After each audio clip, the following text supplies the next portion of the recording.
En la época dorada del cine mexicano, las luces resplandecían como nunca, los aplausos eran atronadores, y los actores se convertían en íconos.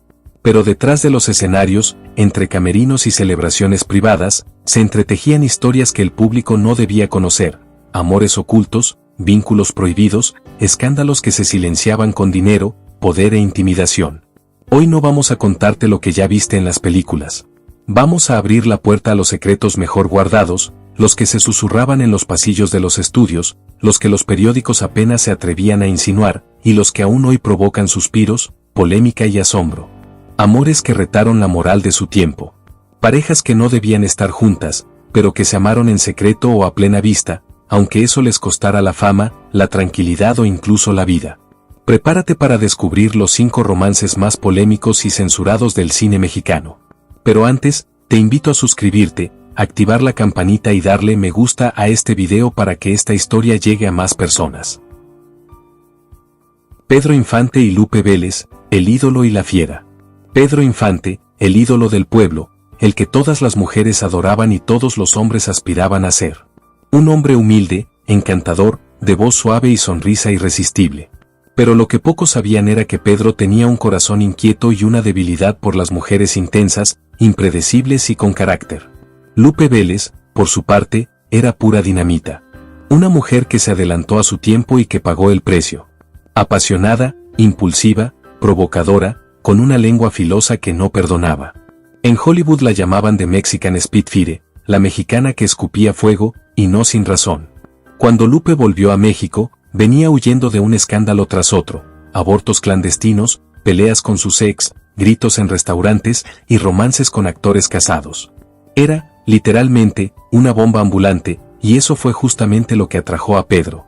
Se conocieron en una fiesta exclusiva organizada por un productor muy conocido, de esos que cerraban calles y llenaban mesas con tequila, mariachis y actrices jóvenes sedientas de fama.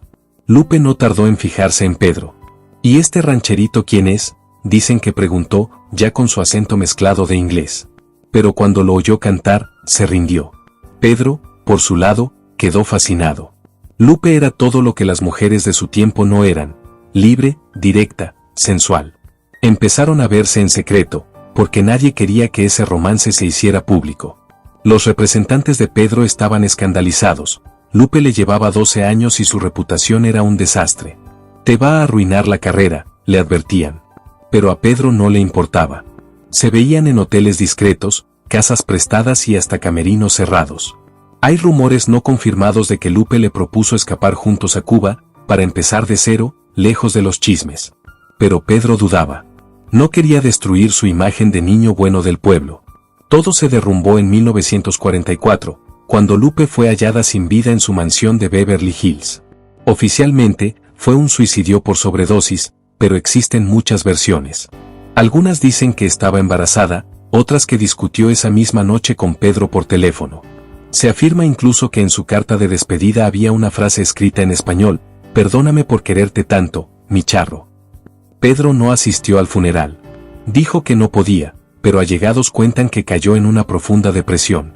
Guardó una foto de Lupe en su cartera hasta el día de su muerte. Y lo más enigmático, jamás volvió a hablar de ella en público, como si ese amor fuera un secreto que debía morir con él. Lupe fue sepultada con su vestido favorito, uno rojo de seda. En su lápida no dice actriz ni estrella, solo su nombre, porque su legado, como su amor con Pedro, fue tan verdadero como escandaloso, y tan prohibido como eterno. Dolores del Río y Diego Rivera, belleza y bestia, pasión entre pinceles.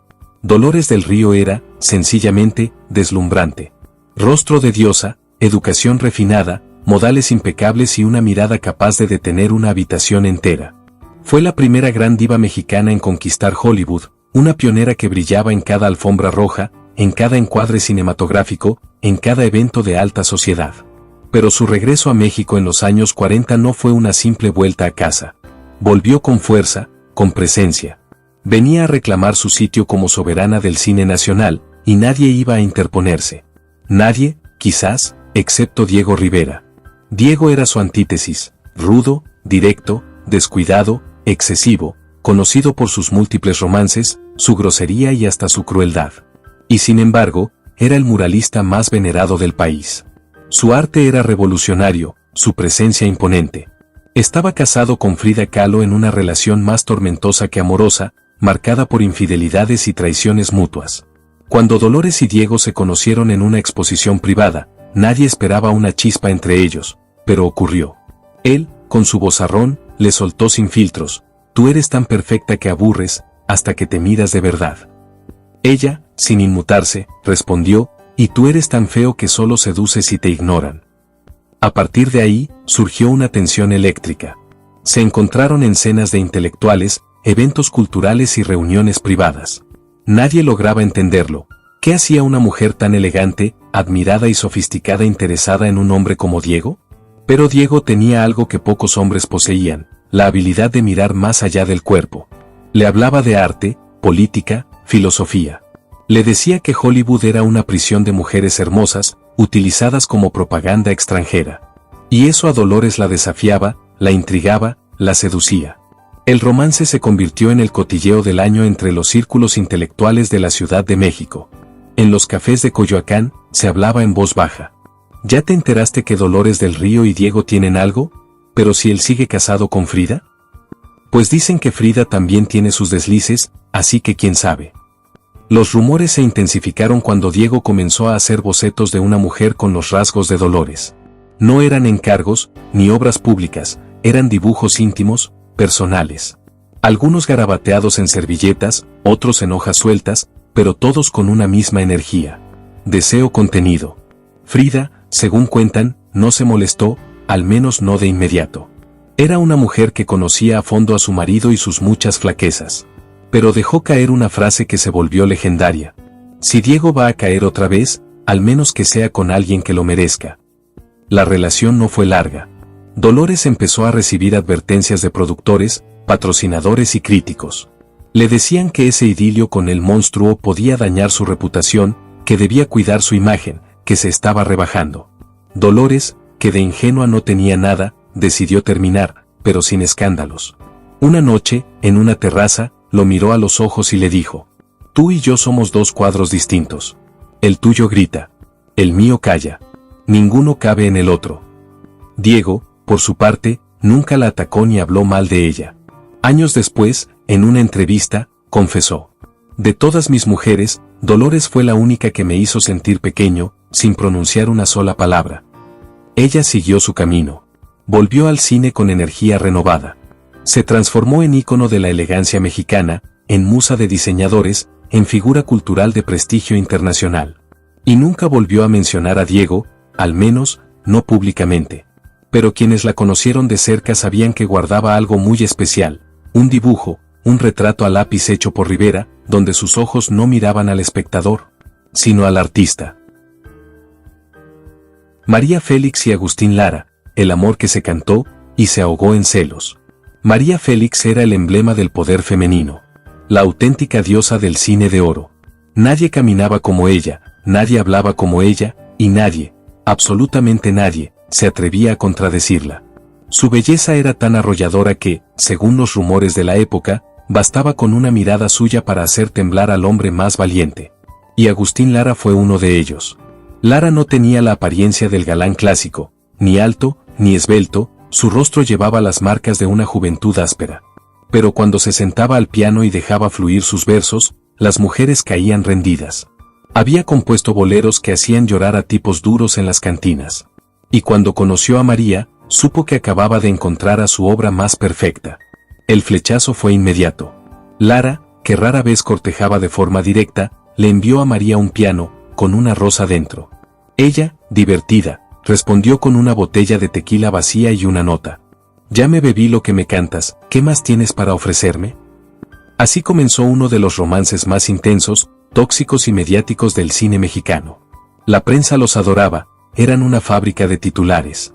Los fotógrafos los seguían por todos lados, buscando capturar una mirada desafiante, un arranque de celos o un beso distante. El público no podía dejar de observarlos, eran como un bolero, dulce y desgarrador a la vez. Agustín le compuso la inmortal María Bonita después de una noche de pasión en Acapulco. Estaban en una terraza frente al mar, y María, envuelta en una bata blanca, caminaba entre luces y sombras. Él la miraba como si viera un espejismo. Aquella misma noche, la canción nació al piano, y con ella, la leyenda. Pero lo que parecía un cuento romántico, pronto se transformó en una jaula de lujo. Lara era ferozmente posesivo. No toleraba que otros hombres miraran a María, y mucho menos que ella sonriera, aunque fuera por cortesía, a sus admiradores. Dicen que revisaba su bolso, enviaba a sus asistentes a seguirla, y que la llamaba de madrugada para comprobar con quién estaba. El escándalo mayor llegó con una joya, una cadena de oro para el tobillo, una especie de grillete elegante con la frase grabada: «Solo mía». Algunos aseguran que María la usó una vez, en una cena íntima, solo para reírse de él. Otros dicen que se la quitó y la arrojó a la chimenea, murmurando: «Ni a los perros se les encadena con tanto descaro». Sus discusiones eran memorables. Hubo gritos en restaurantes, silencios punzantes en alfombras rojas, declaraciones cruzadas y sarcasmo en entrevistas. En una ocasión, Lara dijo frente a varios músicos: «María es como un incendio, hermosa desde lejos, pero si te acercas te lo quema todo». A lo que ella contestó: «Y tú eres como una canción repetida, al principio emociona, pero después fastidia». A pesar de todo, se casaron en secreto. Una boda discreta, casi vergonzante, como si ambos supieran que no iba a durar. Fue un matrimonio breve, lleno de heridas sin cerrar. María no podía soportar los celos de Agustín. Y él, su libertad. Cuando se separaron, ella simplemente declaró: «No me separé de un hombre.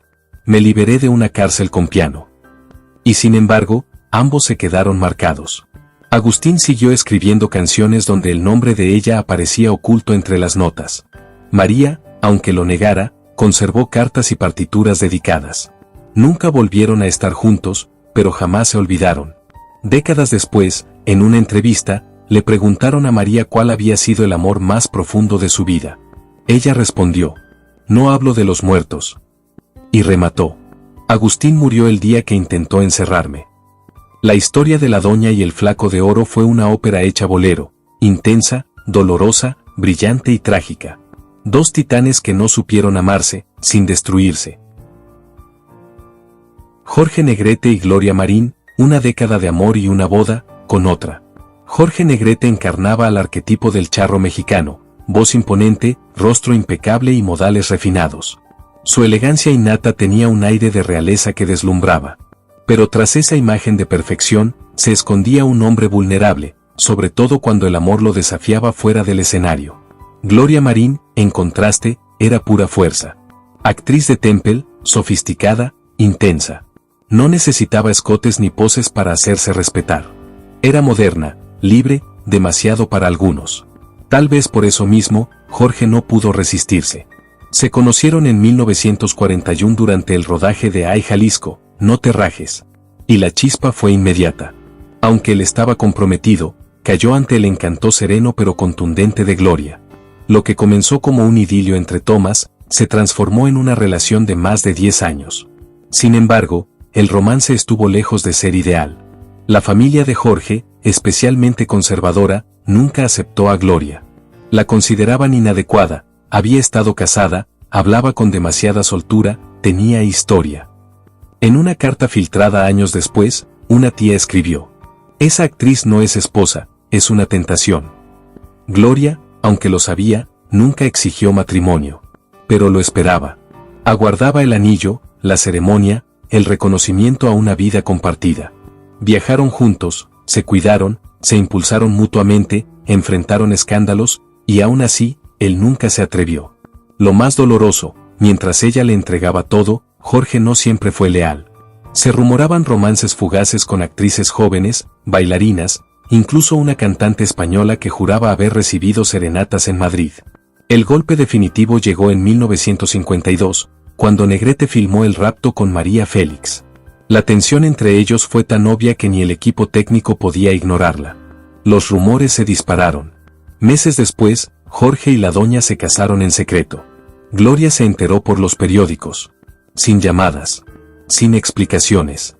Solo un titular: Jorge Negrete se casa con María Félix. Algunos dicen que lloró en silencio.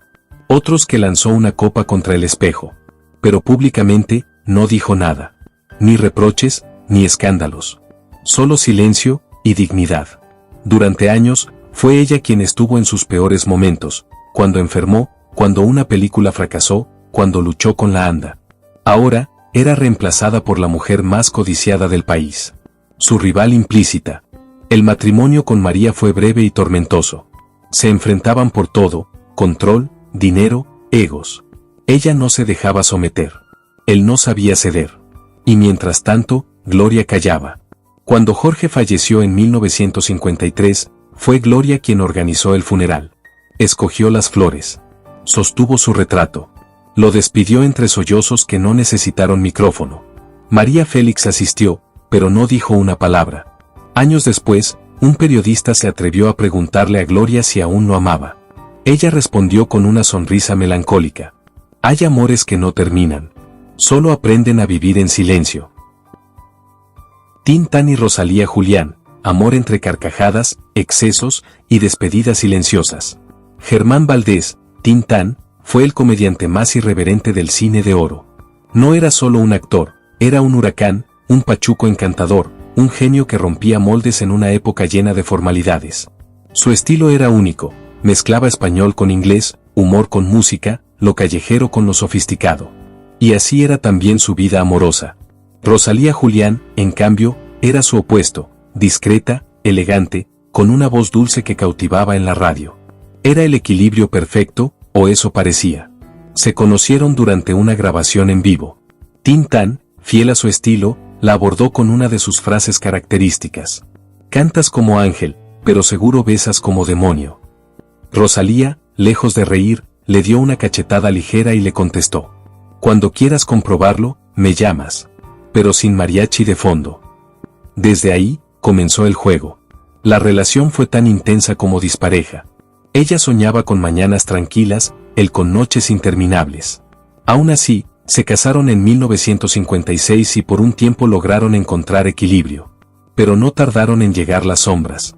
Tin Tan, aunque entrañable, tenía problemas serios con el alcohol y la indisciplina.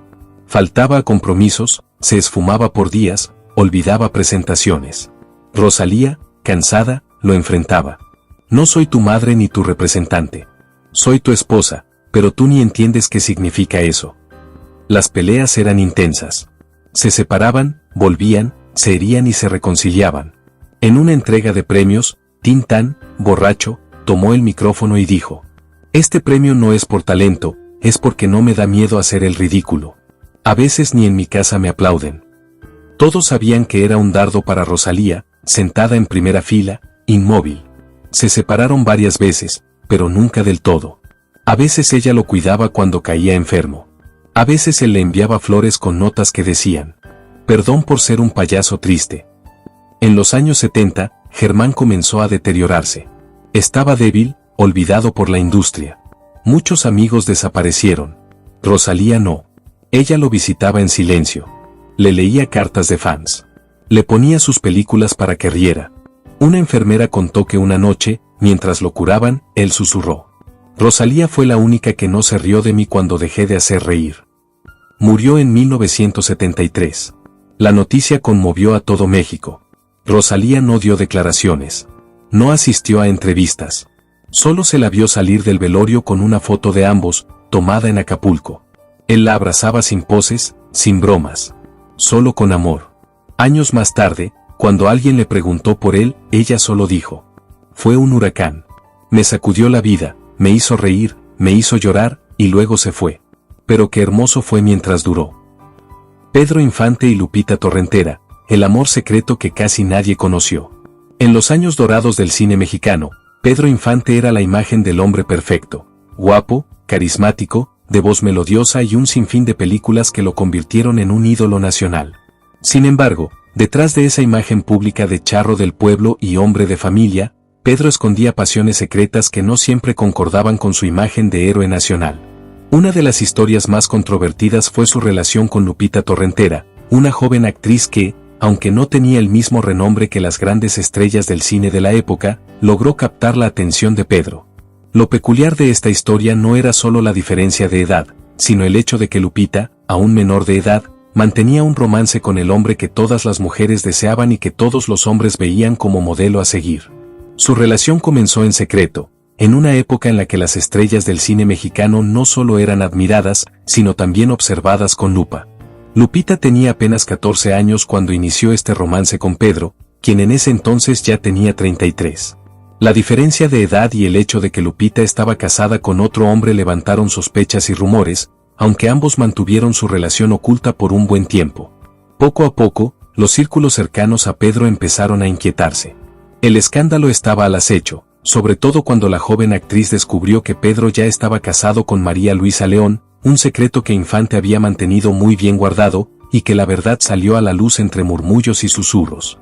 Lupita, devastada por la revelación, terminó su relación con el ídolo mexicano, pero las secuelas emocionales de esa historia durarían para siempre.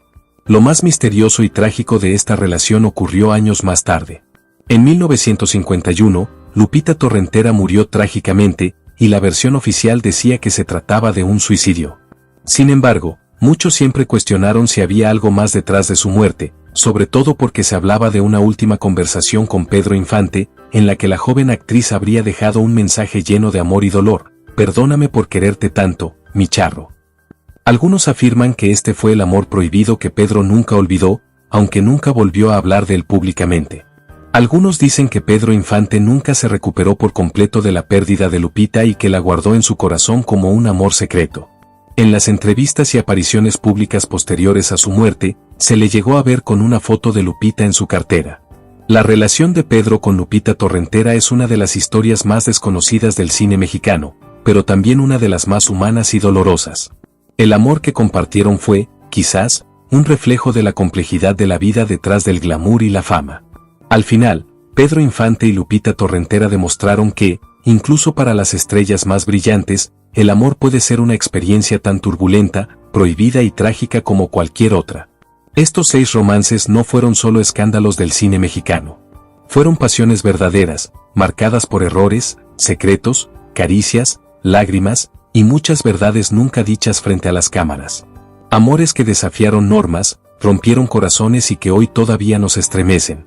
Porque así era el amor en esa época: grande, ruidoso, prohibido y eterno.